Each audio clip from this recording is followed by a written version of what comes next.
Well, there's nothing better than a big, juicy steak. And today, Howard shows us how to make one that uses garlic to take your dinner up another level in flavor and style.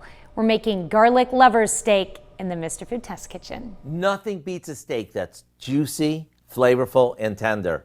So on those occasions when you want to splurge a little, I have just the thing.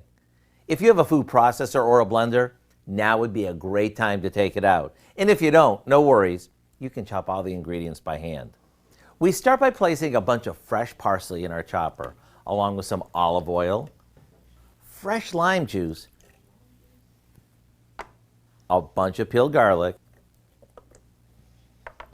and a generous amount of salt and pepper. We put the top on and pulse it until everything is well combined. You may need to scrape down the sides a couple of times, but that's easy enough. Now we pour all but 1/2 cup of this over a beef skirt steak, cover it, and place it in the fridge.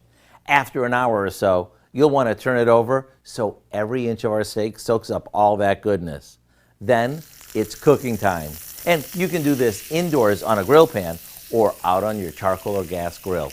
It only takes minutes before everything smells garlicky delicious. Once your steak is cooked just the way you like it, slice it across the grain and get ready for one of the most flavor-packed steaks you've ever eaten. To get the recipe for our garlic lover steak, you know what to do. Visit our website.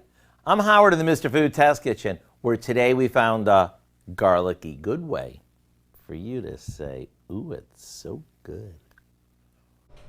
That does look tasty, and I've already written down the recipe. You can find it, if you haven't done so, along with a lot more good food from the Mr. Food Test Kitchen online. Just go to our website at KOAMnewsnow.com.